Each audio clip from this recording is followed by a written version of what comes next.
За та бүхэндээ энэ өдрийн мэндийг хүргэе. За хүнсний хувьсгал Латрын 4-р аянтай холбоотойгоор бол Хүсгэл аймгийн Мөрөн хотод 500 тонны 2 зориг бол усын төсвийн хөрөнгө оруулалтаагаар 2020 онд бол барилгыг барьж эхлүүлж байсан. За өнгөрөх жилд бол нэг барилгыг ашиглалтанд оруулсан. Ирэх жил сая энэ намар бол нэгийг ашиглалтанд оруулснаар Мөрөн хотод 1000 тонны 2 зориг бол яг өнөөдрийн байдлаар ашиглаж байна.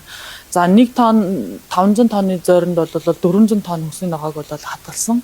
Мөрөн сум бол хариуцагч байгууллагаар ашиглагч байгууллагаараа дэлгэрэх шим хошоог бол ашиглагч байгууллагаар бид бүхэн гэрээ хийж байгаа. Аймгийн иргэдийн урлагийн 2017 оны тогтоолоор бол 1 м талбайн төрөөс бол 10,000 байдаг. За тэрнийг бол аймгийн төвд гэдэг утгаар бол 5,000-аар хийж байгаа. Тийм болохоор хүнсний ногоор эрхлэгчд маань бол өөрсдөө тухайн тогны зардал бусад урсгах зардлуудыг бол бүрэн хариуцахаар бол бид нэр гэрээг хийж байна. 11 сараас бол нийтдээ нэг 5 сарын хугацаанд бол гэрээг хийж гүйцэтгэв. За бусад иргэд хүнсний ногоо тариалж байгаа иргэд бол манай дэлгэрсэн оршоотой бол хамтарч ажиллахад бол нээлттэй байгаа.